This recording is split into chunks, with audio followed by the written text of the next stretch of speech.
নমস্কার, welcome to my channel garden with সরাপনা। যেহেতু এখন গরমকাল চলছে এবং টেম্পারেচার প্রায় 45 ডিগ্রির কাছাকাছি, অনেকে দেখলাম যে বাগান করার বেশ ভালো রকম একটা উদ্যোগ দেখাচ্ছেন। নতুন বাগানিদের ক্ষেত্রে কিছু হাড়ি গাছ সিলেকশন করাই ভালো। সেক্ষেত্রে আমি বলবো অবশ্যই আপনারা নিজেদের সঙ্গের তালিকায় কাটা মুকুট বা মিলি যেটাকে বলা হয় সেটা রাখতে পারেন, কারণ এই গাছটি আমার কাছে বছর 10 আছে এবং প্রথম দিকে সেভাবে যত্ন করা হয়নি, তারপরেও দেখেছিলাম যে গাছটা একদম সুন্দরভাবে বেঁচে আছে। আর এই নতুন বাগানিরা যখন এইসব গাছ করবেন, এরকম কিছুটা সামান্য যত্নেই বেড়ে ওঠা গাছ করবেন, সেক্ষেত্রে গাছগুলিকে বুঝতে সুবিধা হবে। পরবর্তীকালে যখন একটু বেশি যত্ন নিতে হয় এরকম গাছ করবেন, অভিজ্ঞতাটা আপনারা এই গাছটার মধ্যে দিয়ে অনেকটা বুঝে উঠতে পারবেন।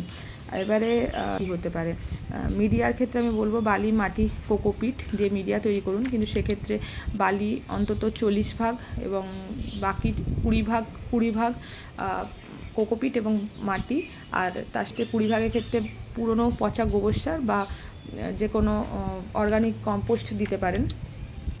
যেই পাত্রটায় বসাবেন, পাত্রের তলায় যেই ছিদ্রটা থাকে, ছিদ্রটাকে ভালো করে যে কোনো খোলামকুচি যেটাকে বলা হয় বা যেগুলো মাটির ভাঁড় হয় সেগুলো দিয়ে ভালো করে ভাঙা টুকরো দিয়ে বন্ধ করে দিন। তারপরে অন্তত 10 মিলিমিটারের মতন বা 1 চাকরের হাফ চাকর অবধি হাতের চাটর যেটা হয়, হাতের যেটা পাম হয় তার অর্ধেকটা লেয়ার অবধি বালির একটা আস্তরণ করে দিন। বা বালির আস্তরণ বালি যদি নাও থাকে, সেক্ষেত্রে পুরনো যে পাতাগুলো থাকে সেই পাতাগুলো দিয়েও একটা আস্তরণ তৈরি করে তারপরে মিডিয়া দিয়ে গাছটি সুন্দরভাবে বসিয়ে দিন। গাছটি অবশ্যই নার্সারি থেকে নিয়ে আসা 7 দিন আপনার বাড়িতে পরিবেশে একটা রাখুন। 7 দিন পরে গাছটিকে বসাবেন এবং গাছটি বসানোর 7 দিন কিন্তু ছায়াতেই রাখবেন। গাছটি একটু ধরে গেলে, নিয়মিত জল দেওয়ার পরে ধরে গেলে, তারপরে গাছটিকে কিছুটা অল্প রোদে নিয়ে আসুন, তারপরে একদম পুরো রোদে দেবেন।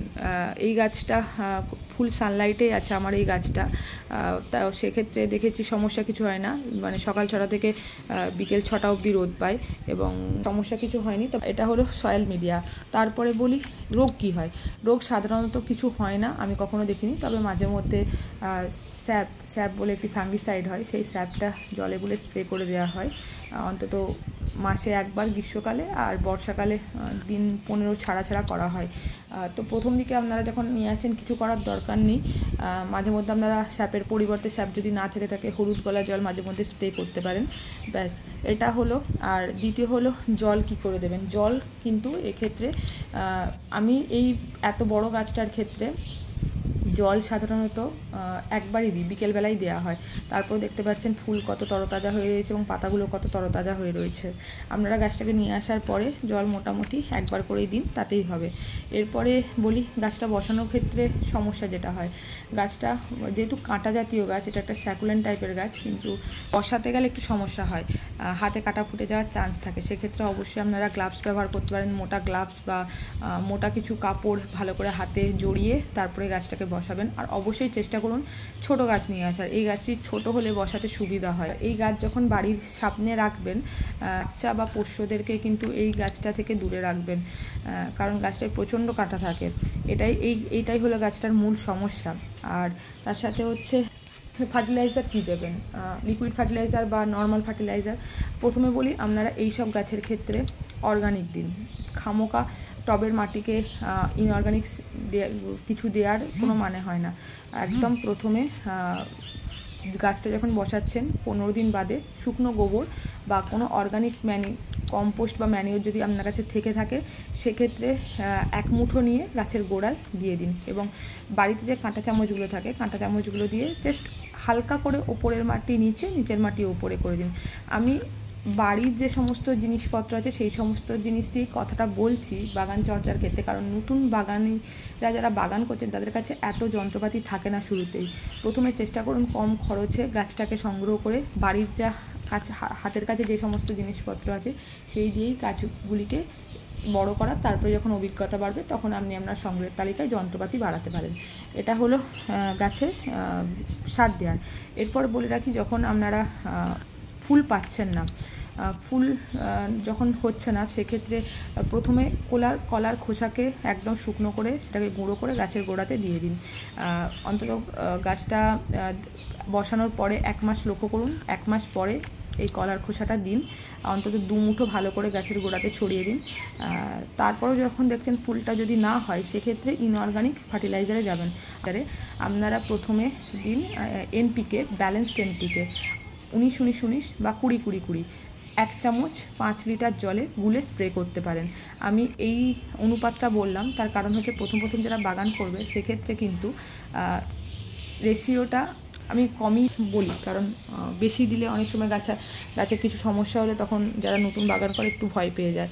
আর এই এনপিকেটা যে সপ্তাহে দেওয়া হবে তার পরের সপ্তাহে পটাশ একইভাবে 1 চামচ পটাশ যে কোনো 5 লিটার জলে ভালো করে গুলে স্প্রে করে দেবেন।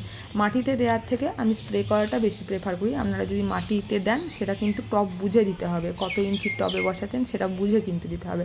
সেক্ষেত্রে স্প্রে করে দিলে সমস্যাটা কিছুটা হয় না। গাছটির এই হলো বেসিক 6-7টা স্টেজ।